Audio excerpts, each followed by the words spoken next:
Rabbi Elazar ben Arach, Omer. Rabbi Elazar ben Arach, c'était le cinquième des élèves de Rabbi Yochanan ben Zakkai. Alors, il enseigne trois choses. Comme tous les autres, il enseigne trois choses. Eve Shakud Lilmod Torah. Eh bien, soit Shakud, c'est bien, soit empressé d'étudier la Torah. Et sache ce que tu vas répondre à un dame Ashetashiv la Pikoros. Sache ce que répondre à quelqu'un qui est contre la religion. Et sache devant qui tu travailles. Et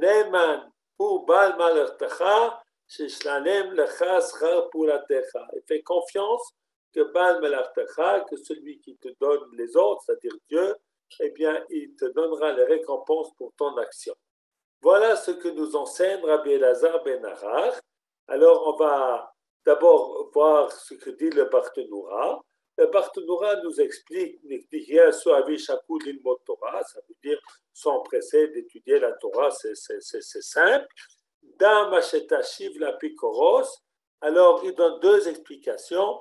Il dit Apikoros, c'est quelqu'un qui considère la Torah comme des bêtises, comme quelque chose qui n'est pas important, ou bien qui lui-même ne veut pas du tout étudier la Torah. Alors sache ce que répondre à ceux qui sont contre le judaïsme. Et puis, Dalifnemi Atamel, Bitsuvazu, Shatameshiv la Pikoros, lorsque tu donnes une réponse à ceux qui sont des impies, eh bien, fais attention de savoir que tu travailles pour Dieu pour ne pas te laisser influencer. Parce que lorsque tu vas essayer de défendre le judaïsme envers ceux qui sont opposés, eh bien, tu tombes dans un danger. Quel est le danger dont tu tombes? Eh bien, tu tombes dans le danger de te faire entraîner par lui. Donc, voilà l'explication première de la Mishnah. Nous enseigne le Barthénoura, étudier la Torah, savoir quoi répondre à un Pikoros, et puis ne pas se laisser entraîner par lui. Maintenant, oui. Pourquoi on a besoin de répondre à un apikoros? Pourquoi on ne le laisse pas dans son coin? Voilà. Alors, on va justement répondre à cela avec deux explications supplémentaires de cette Mishnah. L'une du Tiferet Israël, qui dit qu'il y a ici trois choses pour réussir l'étude de la Torah. Il y a la première des choses qui est nécessaire pour l'étude de la Torah, c'est Shkida. Shkida, c'est d'être matmid. Matmid, comme on dirait en français, c'est de prendre du temps, c'est de s'asseoir de longues heures pour étudier la Torah. Ça, c'est donc de prendre son temps pour étudier beaucoup, pour connaître beaucoup. Dans Mashéatashiv, la Pikoros explique le Tiferet Israël. Eh bien, sache que réponse à Pikoros, ça veut dire approfondie. Ne te suffit pas d'explications qui sont c'est-à-dire une connaissance, il faut aussi faire un approfondissement. Parce que le fait que tu puisses répondre à celui qui est contraire au judaïsme, eh bien, est un signe que tu as véritablement compris. Alors, donc, d'après le Barthénoura, les trois éléments, eh bien, sont trois éléments, les trois parties de cette Mishnah, eh bien, elles sont toutes nécessaires pour réussir l'étude de la Torah. Le premier, c'est donc de prendre du temps. Le deuxième, c'est d'approfondir, c'est d'aller au fond des choses. Et le troisième,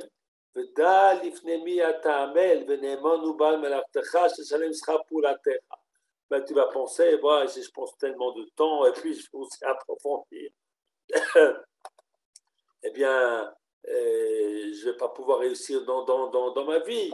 Eh bien, alors je vais te reprendre les mots du, comment on appelle ça, du Tiferet Israël.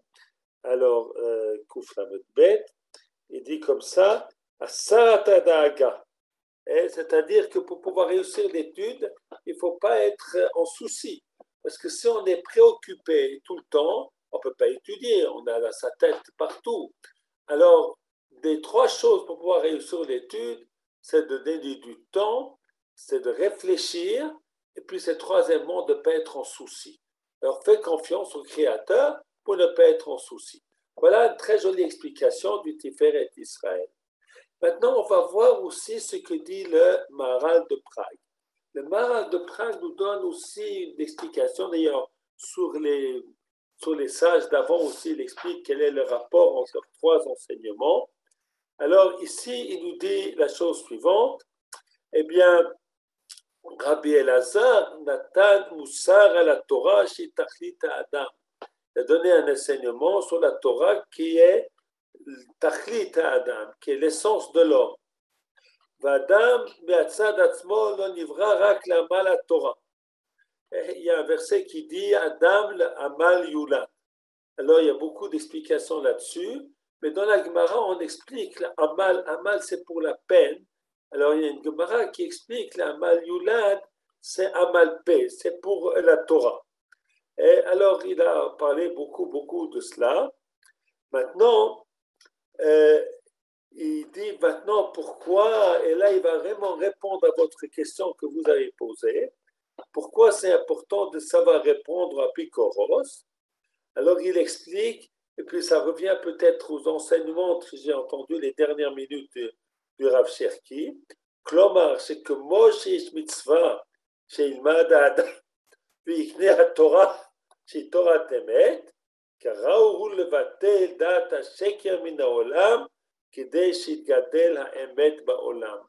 Donc nous explique le Maharal, il ne suffit pas d'étudier pour nous, il faut.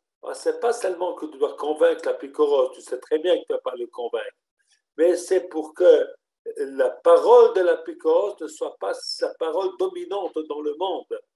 Donc, l'apikoros, c'est-à-dire que tu dois faire l'effort, que la vérité, eh bien, elle grandisse dans le monde. Sauf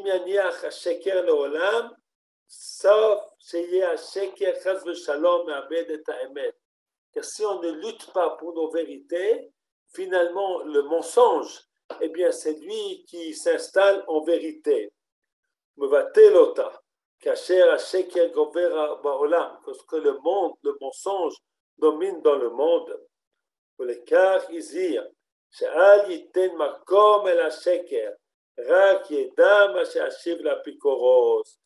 C'est pour ça, donc ça c'est l'enseignement du Maharal.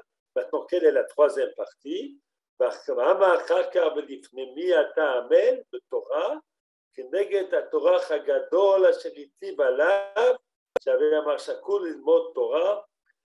Il dit, voilà, c'est pas que tu vas étudier pour la récompense, mais il faut pouvoir, et ça ressemble un petit peu à ce qu'a dit le Tiferet Israël. Même ne t'en fais pas parce que tu travailles tellement pour la Torah, pour toi, la Torah universelle, et tu n'as pas le temps pour toi, HaKadosh Baruch Hu va t'aider, va te donner une grande récompense. Ce n'est pas que tu vas faire les choses pour la récompense, comme on l'a vu dans le premier chapitre, on doit pas être notre but pour la récompense, mais important de savoir qu'il y a une récompense, eh bien, permet de pouvoir agir dans la réalité du monde. Donc, voilà l'explication du Maharal de Prague. Et puis maintenant... Rav Botchko, Charles Sheila, et depuis ce matin, on ouvre la radio et on écoute tous ces shkarim.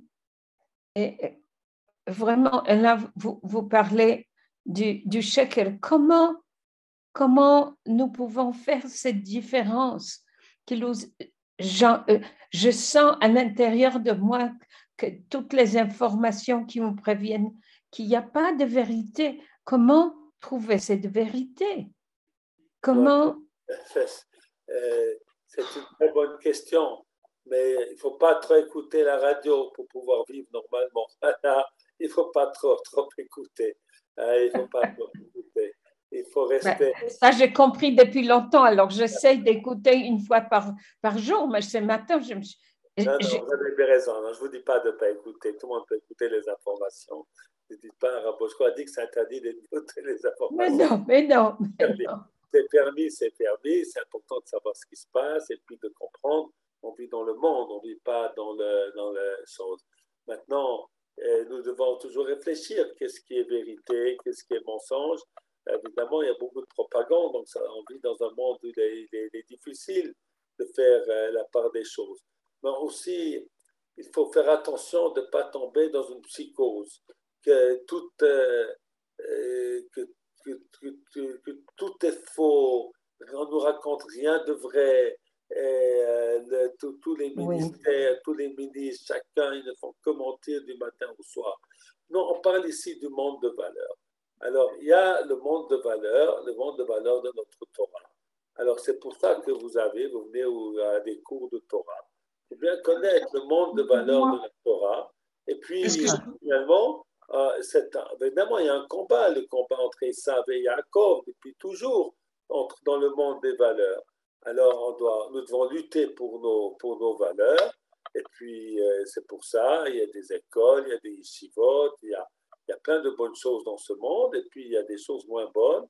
Et puis voilà, et puis en vérité, c'est que le mensonge, il est quelquefois, pas toujours, il ne se trouve pas seulement dans le monde laïque, malheureusement, il se trouve aussi parfois dans le monde religieux où les intérêts politiques se mélangent avec la vérité religieuse, et puis il y a plein de choses tristes qui se passent, mais il ne faut pas prendre trop au sérieux. Voilà. Il faut être heureux de vivre en Israël qu'on a le privilège de pouvoir entendre ces disputes un petit peu stupides. Est-ce que je pourrais poser une question parce que c'est un peu la suite de Félicia. Oui. Voilà, je voulais vous demander, alors c'est tout à fait très important ce que vous dites par rapport à la transmission, qu'il est important d'étudier et de transmettre, mais que parfois la transmission, quand on parle de vérité, on ne sait plus trop ce que c'est que la vérité parfois. C'est-à-dire qu'il y a évidemment la vérité objective et subjective, et que dans la transmission, parfois, les personnes ne sont pas prêtes à entendre ou à recevoir. Alors, dans ces cas-là, il faut avoir l'humilité de se retirer et en même temps d'être encore présent. C'est là que c'est pas facile, je trouve. C'est-à-dire d'être dans ce retrait tout en étant là et de continuer à transmettre. Je ne sais pas si je me fais comprendre dans ce que je dis. Très bien comprendre, ce que vous dites est très beau. Merci. D'être là, c'est très bien. Voilà, toujours de belles choses. Les gens ne sont pas prêts à entendre, alors il faut être là sans être là. Et puis voilà, c'est le col de Mamadaka du prophète Élie, la voix douce, et puis en arrière-plan, et puis finalement, elle va gagner. Voilà, il ne faut pas Merci. Il faut pas toujours voir le noir. Il faut voir que Baruch Hashem, la Goula, elle avance. Alors, il y a des retraits, il y a des reculs, il y a des questions, des choses bizarres. Et puis, en fait, on ne comprend pas toujours que même ce qui nous semble étonnant, eh bien, finalement, ça nous fait avancer. Alors, voilà, et puis, il faut surtout être de bonne humeur. Hein. Je ne veux pas qu'on sorte avec la tristesse. Voilà, il faut toujours être de bonne humeur parce que, voilà, on vit, eh bien, chaque instant de notre vie dans la joie de servir Hachem, eh bien, ça fait beaucoup de bien dans le monde. Merci. Quand j'étais en contact avec quelqu'un qui a de la famille en Ukraine, alors ils sont en train de paniquer. Là. C'est absolument incroyable. Les gens ne savent pas. Oh, c'est les médias qui nous font voir des choses fausses. Ça, je ne sais pas si c'est faux ou pas, je ne sais pas. Et ils ne sont pas venus avec 100 000 tanks ou 100 000 soldats simplement pour dire bonjour. Oh, c'est quand même, voilà, et maintenant ils ont la possibilité, les Juifs qui habitent l'Ukraine, eh bien, de faire leur aliyah en Israël. C'est peut-être ce que je dis. C'est peut-être l'occasion. Ben, finalement, c'est triste qu'il y a tellement de Juifs dans ces pays d'Europe. qui est notre grand cimetière, et puis qu'on continue d'être là-bas, alors que nous avons la possibilité d'être dans notre beau pays, avec quelques disputes un petit peu stupides, mais à part ça, on est au pays. Voilà. Alors, on va passer à la Mishnah de Rabbi Tarfon, qui nous dit deux choses. Enfin, on va étudier les deux Mishnayot ensemble, et puis ensuite, je vais faire passer une Gemara de Mesechet Menachot, qui va donner un éclairage très important sur cette Mishnah. Rabbi Tarfon dit, Ayom Katser, Mamlacha Uruba, journée courte. Excusez-moi, c'est le long de Covid, il veut pas sortir. Alors, Ayom Katser, Mamlacha Uruba, la journée est courte et le travail est nombreux. Poalim Matselim, mais les ouvriers sont paresseux. Sachar Arbe, mais il y a un grand salaire. Ou Balabait Dochek. Et le Balabait, c'est-à-dire le maître de maison, l'employeur, eh bien, il pousse. Alors, Yom Katser, c'est notre vie qui est courte. Amlacham Ruba, c'est toute la Torah qu'il faut étudier. Poalim et Tselim, on préfère dormir, on est paresseux. Et maintenant, si on se lève de notre paresse, à Sachar, récompense grand. Et puis, il ne faut pas oublier que Balaba est à Kodesh Baruch Hu, eh bien, il demande que fasse notre devoir. Ou Aya Omer, et puis, après avoir dit cela, eh bien,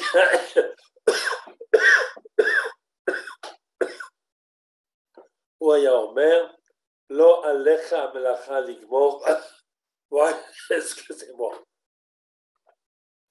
Lo alecha hamelacha ligmor, eh bien, c'est pas ton devoir à toi de terminer le travail. Velo ata ben chorin libatel mimena, mais tu n'es pas libre de ne rien faire. Im lamadeta Torah harbe, si tu as étudié beaucoup de Torah, notnim lecha sechar harbe, on te donnera une grande récompense. Veneman hu baal melachtecha, et donc à Kodesh Baruch Hu qui demande le travail. Eh bien, chez Shalem Lecha, Sachar pour la Techa, il va payer les récompenses à ton action. Veda et sache, Matan Scharan Shel Tzadikim, le Atid Lavor, que la récompense des justes n'est pas dans ce monde-ci, mais dans le monde à venir. Et maintenant, on va reprendre cette Mishnah, et puis ces deux Mishnayot qui vont ensemble, et puis essayer de comprendre un petit peu, puis ensuite on va porter une Gemara de Mesechet Brachot. Alors, ces Mishnayot, eh bien, elles mettent l'accent sur à la fois l'importance d'étudier et puis de ne pas perdre du temps, d'utiliser le temps qui est à notre disposition. Hayom Katsar, la vie elle est courte, on passe d'année en année très rapidement, et il y a énormément à faire dans ce monde. Et puis, on est fatigué, nous les hommes, on n'a pas envie de trop se bouger. Maintenant, on nous dit, mais attention, beaucoup d'oreilles.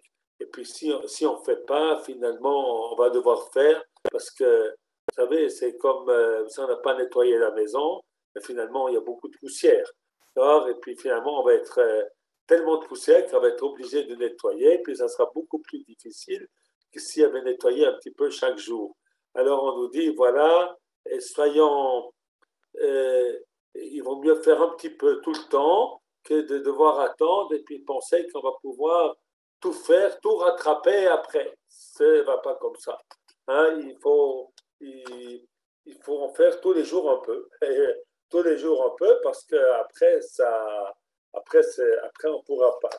Et puis alors, il nous dit encore quelque chose qui va quand même nous dire, il y a tellement à faire, alors on va se désespérer. Non, on ne désespère pas. Tu dois comprendre que tu es un maillon dans une chaîne. Lo alecha amlacha ligmor. Tu es un maillon dans la chaîne qui travaille pour la Torah, pour Hachem, pour le judaïsme, chacun d'entre nous, mais on est un maillon. Alors, on n'est peut-être qu'un maillon, alors c'est pas important. Non. On a un maillon, mais un maillon important. Tu n'es pas libre de ne rien faire. Vous savez, ça fait penser à la paracha, on va bientôt faire Parashat Shkalim. Qu'est-ce que c'est Parashat Shkalim? C'est que chacun il donne un demi-cycle et comme ça on compte. Ce qu'on compte, c'est l'ensemble qui est important. Voilà, il y a une grosse somme très importante qui va être là. Bon, maintenant, et finalement, mais cette grosse somme, elle est faite par quoi? Par des demi-cycles, 6 shekels que chacun a donné. C'est-à-dire, on a besoin de chacun. Alors, la Mishnah vient nous dire, ne te désespère pas en disant, tout repose sur mes épaules. Mais ne te déconsidère pas, car ta participation est super importante. La Gemara nous dit, il n'y a pas une personne qui a un petit quelque chose de particulier qu'il apporte au monde. Il n'y a pas d'homme qui n'a pas son heure dans laquelle il fait quelque chose de bien pour autrui, quelque chose de bien pour HaKadosh Baruch Hu. Donc, même si tu sens que tu n'es pas très important, moi je suis pas, qu'est-ce que je fais dans ma vie? Je ne fais pas grand-chose. Ah oui, mais c'est important. Sans ta partie, sans ta part à toi, et ça va manquer à l'ensemble. Et puis, il va terminer en disant que la récompense est dans le Olam Haba. Alors, ça, on en a déjà parlé, puis on va reparler à la fin du shiur. Mais j'aimerais maintenant vous amener une Gemara de Mesechet Menachot. Alors, on va reprendre, voilà, et on va faire, comment est-ce qu'on appelle ça, share screen, et voilà. Vous avez devant vous la Gemara, c'est bon? Quel arabe? Eh bien, c'est très bien. Alors, on nous parle dans cette Mishnah, il y a une Mishnah ici, qui nous dit à propos des pains qu'il y avait dans le Beth Amikdash. Alors, la Gemara nous dit, c'est marqué,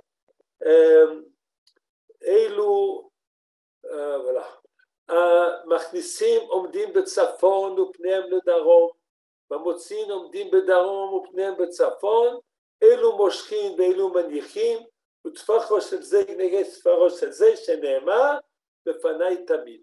Il faut que les pains dans le Beth Amikdash sur la table, ils y soient toujours.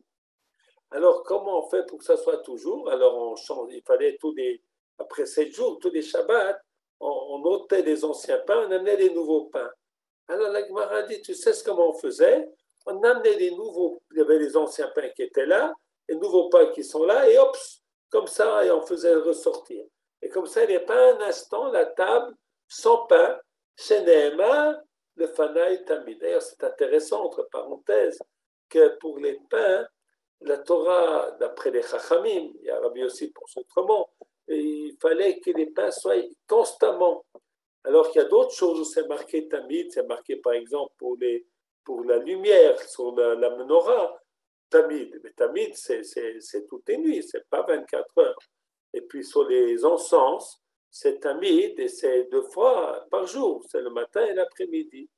Et pour les pains, c'est tout le temps, parce que la parnassa, on a besoin toujours. Alors, HaKadosh Baruch Hu, eh bien, il s'occupe de notre vie, le Fanaï Tamid, devant Hachem toujours. Et nous devons toujours savoir que tout ce que nous avons, sur le plan matériel, que nous avons tout ce que nous avons besoin, eh bien, ça vient d'HaKadosh Baruch Hu. Alors ensuite, Rabbi Yossi dit, mais non, il n'y a pas besoin de faire comme ça. Afilu elu notlin, Rabbi Yossi Omer, Afilu elu notlin velu manichin, Afi Aïta Tamid. Et ceux-là, ils ôtent, et puis ensuite va venir plus tard pour ramener. Ça s'appelle Tamid.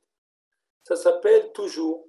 Alors la Gemara dit, Tanya, Rabbi Yossi Omer, Afilu silek et haishana shacharit, vesider et hachadasha arvit, en bekach klum. Si on a ôté les anciens pains le matin, on a mis des nouveaux pains l'après-midi, ça s'appelle tamid. Il n'y a jamais de nuit sans pain, mais ce n'est pas besoin d'être tout le temps. Amar Rabbi Ami. Ami dit, on va descendre ça, qu'on soit un petit peu, voilà. Amar Rabbi Ami. Rabbi Ami a dit, Midvarav shel Rabbi Yossi. Des paroles de Rabbi Yossi, on apprend. Afilu lo shana Adam. Ela perek echad shacharit ou perek echad arvit, ki ye mitzvah lo yamush sefer haTorah hazeh mipicha veigita bo yomam valayla. C'est marqué dans Josué, dans Yeshua, que Dieu a dit à Yeshua, la Torah, eh bien, elle ne va pas t'abandonner du tout, du tout. Tu l'étudieras jour et nuit. Alors, ça veut dire quoi, jour et nuit? C'est tous les jours, toute la nuit? Non! C'est comme pour les pains. Celui qui a lu un chapitre le matin et un chapitre le soir, il a accompli la mitzvah. Omar Rabbi Yochanan, Mishum Rabbi Yochanan, Rabbi Shimon Bar Yochai. Vous savez, le grand Rashbi, il est enterré à Méron. Alors Rabbi Yochanan dit au nom de Rashbi, Afilu lo kara Adam elokiat shema shachit ve'arvit, ki yem lo yamush. Et qu'un qui n'a pu que lire Kriyat Shema matin et soir, il était trop occupé. Il n'a pas eu le temps ce jour-là. Il a fait que la prière. Il n'a pas étudié en plus. Ah, il a accompli le Yemush Sefer HaTorah Zemipicha. Il a eu un petit peu d'études. C'est très bien. Hein? D'ailleurs, hier, il y a un ancien élève qui est passé Shabbat à la Yeshiva. Il m'a dit, mais je suis très embêté parce que le travail qu'il fait maintenant, les études qu'il fait maintenant, ça commence à 7 heures le matin et puis ça se termine à 8 heures le soir avec des petits espaces de 10 minutes entre un cours et l'autre. Alors, comment faire? Qu'est-ce qui est étudié? Moi, je lui ai dit que des choses à étudier, des livres simples, et prendre un peu. Et je lui ai dit, c'est très important cette volonté de prendre, même si tu fais que 10 minutes par jour. Eh bien, ces 10 minutes, eh bien, elles te relient avec la Torah que tu as étudiée avant lorsque tu étais à la Yeshiva. Donc, c'est très important. Donc, il faut toujours être imprégné. Alors, même si c'est un petit peu, mais que ça soit constant. C'est comme ça que nous dit Rabbi Yochanan ou Rabbi Shimon Bar Yochai. Alors, mais cette information qu'il suffit d'étudier qu'il suffit d'étudier un chapitre ou un Kriyat Shema le matin et le soir, il ne faut pas le dire aux ignorants. Parce que les ignorants, ils vont entendre une chose pareille, qu'est-ce qu'ils vont dire? Ils vont dire, ah ben, la Torah, ce n'est pas important, je me suffis, ah ben, il y a une mitzvah, ben, on va prendre un livre voilà, on va prendre un livre, on va lire 3 phrases le matin, 3 phrases le soir, accomplir la mitzvah, on est des bons juifs, on est parfait. Donc, il ne faut pas donner cette information aux ignorants, nous dit première opinion de la Gemara. Rava Amar, mais non, mitzvah l'omro bifnei Amar Haaretz.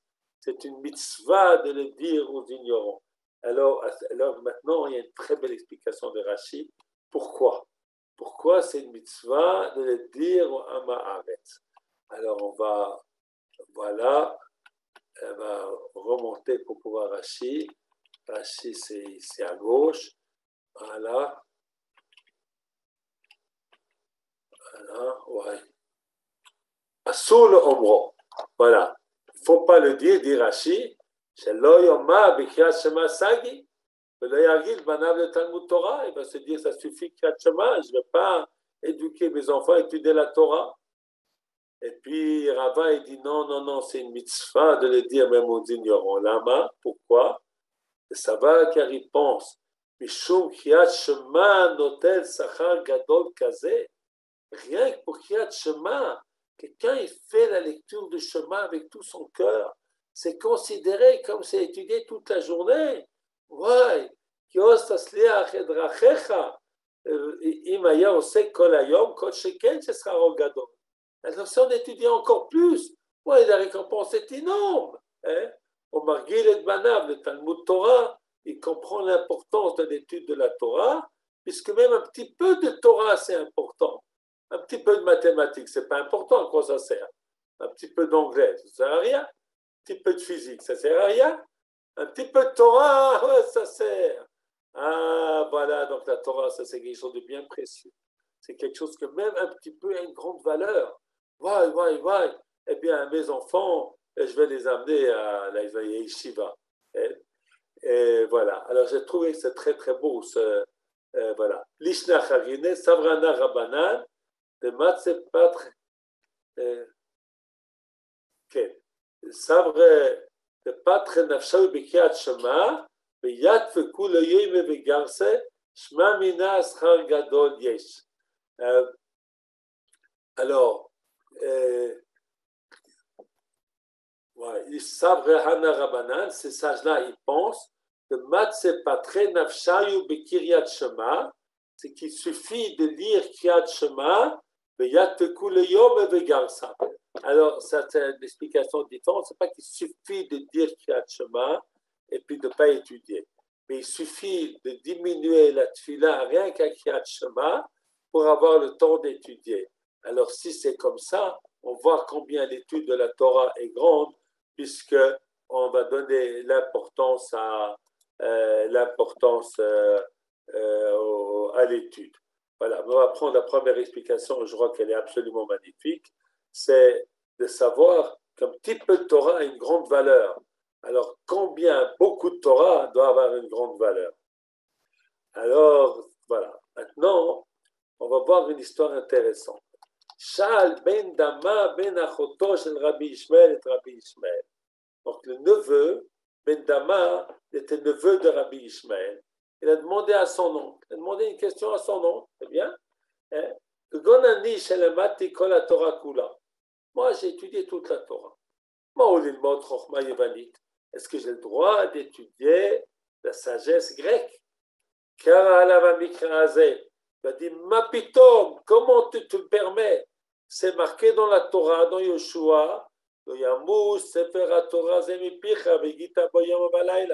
tu l'étudieras jour et nuit. Donc, tu dois étudier jour et nuit. Tu ne veux pas étudier la sagesse grecque. D'accord? Abdoksha sheino minayom velo minalayla ou le modba Torah Chochma Yovanit. Regarde si tu trouves un instant qui fait partie ni du jour et ni de la nuit, étudie à ce moment-là la sagesse grecque. Alors, d'abord, il y a ici quelque chose d'intéressant. Il y a un Tosfot à la page Samar Dalet Oy. Non, j'ai fait une bêtise. Menachot. Samar Dalet Amud Bet. Je vais voir si j'arrive à cette Gemara-là. Ala, Samar Dalet Bet. Voilà.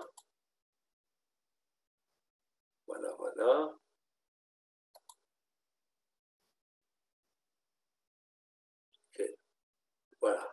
Alors la Gemara nous dit là-bas, Tanu Rabanan. Alors j'ai besoin d'avoir le texte de la Gemara pour avoir Tosfot. Alors, ça s'appelle Surat Adaf. Voilà. Alors, Tanu Rabbanan, nos sages nous ont enseigné combien c'est dangereux la philosophie grecque et qu'on a interdit, Birklal, d'étudier la philosophie grecque. Alors, on ne comprend pas, attention, on a posé la question, comment ça se fait que Rabbi Ishmael a dit à son neveu, attention, la philosophie grecque, ce n'est pas pour les juifs, ça. Attention, tu n'as pas besoin de lui dire parce que tu dois étudier toute ta journée. Alors, Tanu Rabbanan, que c'est Tsarou Malché Bet Hashmonaïs et Alzé, parce qu'il y avait des guerres intestines. C'est terrible, ça, les guerres intestines. C'était deux frères, un était à l'intérieur et l'autre était à l'extérieur.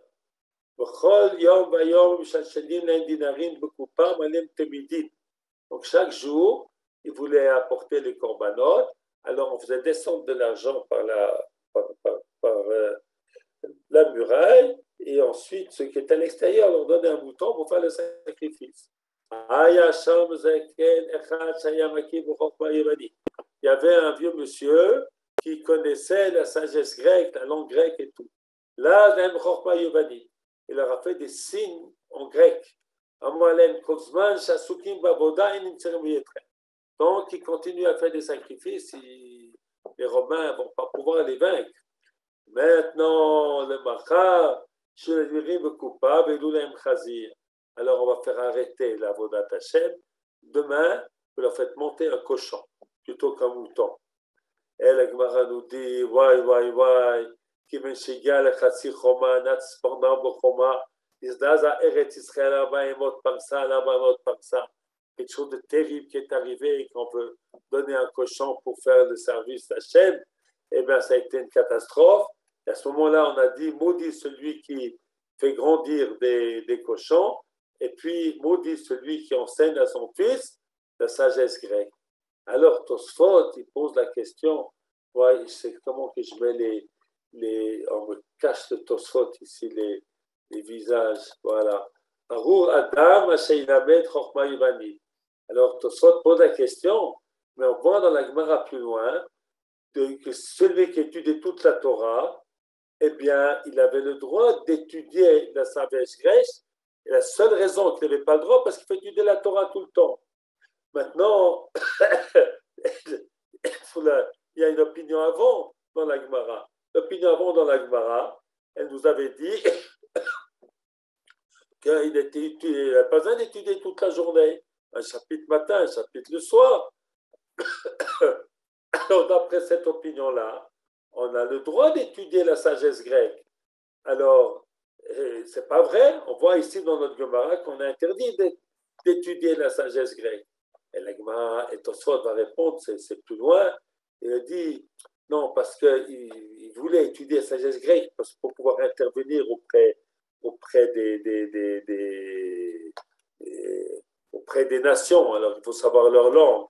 Alors, puis ensuite, Rabbi Gamliel, Rabbi Ishmael lui a dit à son neveu, attention, ce n'est pas ton travail, ce n'est pas ton boulot, étudier la Torah. Donc, on voit ici un Tosfot très important qui dit que l'opinion qui nous dit qu'on n'a pas le droit d'étudier la sagesse grecque, c'est uniquement à cause de ce décret, parce qu'on a fait du mal avec cette sagesse grecque, et puis, selon l'opinion, qu'il faut étudier la Torah tous les jours et toute la nuit. Mais d'après l'opinion que nous, on a vue, voilà, l'opinion que nous, on a vue, qu'il y avait d'autres opinions, eh bien, on a le droit d'étudier la sagesse grecque si ce n'est le problème qu'on a interdit.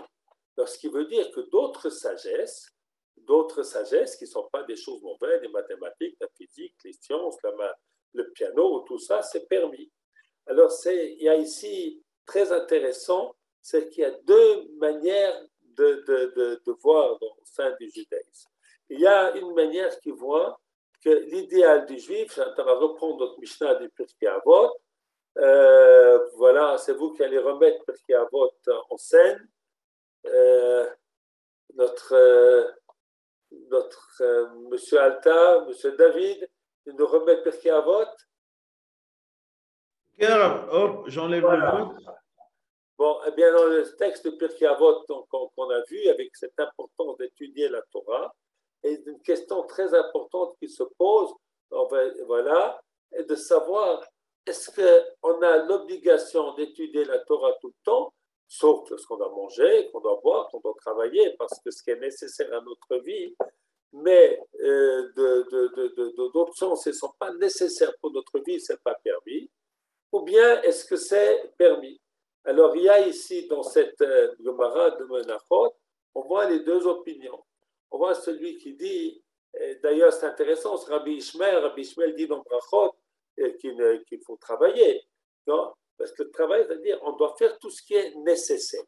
Tout ce qui est nécessaire. Mais au-delà de ce qui est nécessaire, tout le temps, c'est Ayom Katsa Mamlacha Moruba. Il faut étudier la Torah tout ton livre.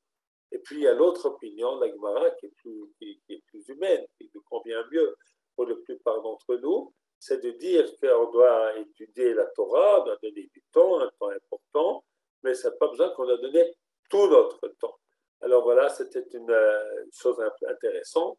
Alors maintenant, il nous reste d'expliquer Veda Matan Scharan Sel Tzadikim Le'atid Lavo. La récompense, eh bien, elle est à un autre niveau. Elle n'est pas au niveau du Olam Hazeh, de ce monde-ci, mais dans le Olam Haba. Alors, il faut comprendre ça de deux manières.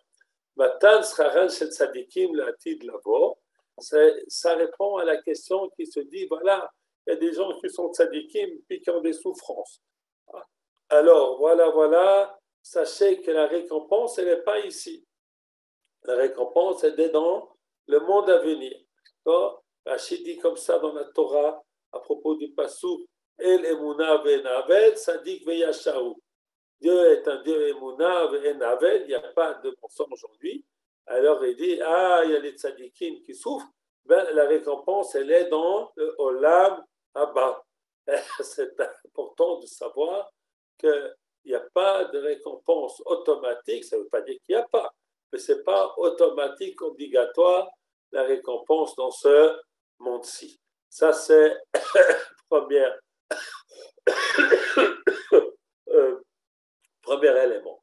Et puis, la notion de Olam Haba, elle est aussi une notion de spiritualité. C'est-à-dire que quelqu'un qui sent qu'il a fait de sa vie quelque chose, et ça, c'est véritablement le message de Rabbi Tarfon. La journée est courte, le travail est nombreux. Alors, il faut essayer de faire de notre vie quelque chose. Alors, peut-être pas besoin tout le temps, mais c'est important de donner un sens à notre existence. Et ça, c'est le grand enseignement de Rabbi Tarfon qui vient nous dire ici, attention, ne perdez pas trop de temps, parce que finalement, l'essentiel dans ce monde, c'est de pouvoir faire du bien, enseigner de la Torah, faire du bien autour de nous, aider les gens, etc., etc. Voilà pour aujourd'hui. Eh bien, je vous remercie d'avoir écouté et qu'il y ait que des bonnes choses pour tous, bonne santé pour tous.